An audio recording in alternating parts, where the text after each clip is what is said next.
দর্শক, আমরা এখন অবস্থান করতেছি গাজীপুরের জিরানী বাজার পূর্ব সাইটের আহ অর্ক ফ্যাক্টরির সামনে। কিছুদিন আগে এই রাস্তাটি বন্ধ ছিল, যার কারণে জনসাধারণের এই রাস্তাতে চলাচলের খুব কষ্ট হতো।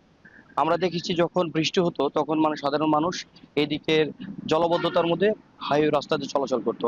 এই রাস্তাটি বন্ধ হওয়ার কারণ ছিল এখানে কর্তৃপক্ষ জানিয়েছেন যে তিতাস গ্যাসের লাইনের বিচ্ছিন্নতার কারণে তারা নাকি নিরাপত্তার স্বার্থে আহ, রাস্তাটি বন্ধ রেখেছে। গণকণ্ঠ পত্রিকায় নিউজ প্রচার করার পরে আজকে এই রাস্তাটি উন্মুক্ত করে দিয়েছেন জনসাধারণের জন্য। আমরা একজন পথচারীর সাথে একটু কথা বলবো। বৃষ্টি হলে সমস্যা হয়তো, কাদা থাকতো, পানি থাকতো, বন্ধ থাকাতে এখন চালু করাতে সুবিধা হচ্ছে। আগে বন্ধ ছিল, আর নিচেতে বৃষ্টির পানি ছিল, তো যাইতে আমাদের অসুবিধা হইতো। খোলা থাকাতে আমাদের সুবিধা, এখন এটা চালু হইতে।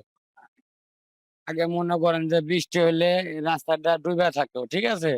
এখন এই রাস্তাটা খোলার কারণে জনগণের অনেক সুযোগ সুবিধা হয়েছে, আমাদেরও অনেক উপকার হয়েছে। এই রাস্তাটা আসলে জরুরি, রাস্তাটা চালু থাকা উচিত, ঠিক আছে। যেহেতু সিএমবি জায়গার সাইডে জনগণের উপকার হবে রাস্তাটা খোলা থাকলে। এখন মোটামুটি রাস্তাটা ভালো আছে। বলেন, আপনারা বলেন, আমরা সবাই কিন্তু একটা পরিবার, একটা সমাজ।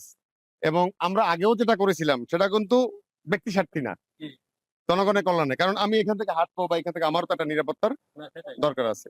তো আগেও যেটা করা হয়েছে সেটা আমরা আমাদের চিন্তাধারা থেকে ভালোই মনে করেছি। আবার আলহামদুলিল্লাহ আপনারাও যে আগাই আসছেন, তিতাস আসছে, গাছপালা সবই আমাদের প্রকৃতির জন্য দরকার। তো সব মিলে আমরা আলহামদুলিল্লাহ, এবং আমরা সবাইকে ধন্যবাদ দিতে চাই।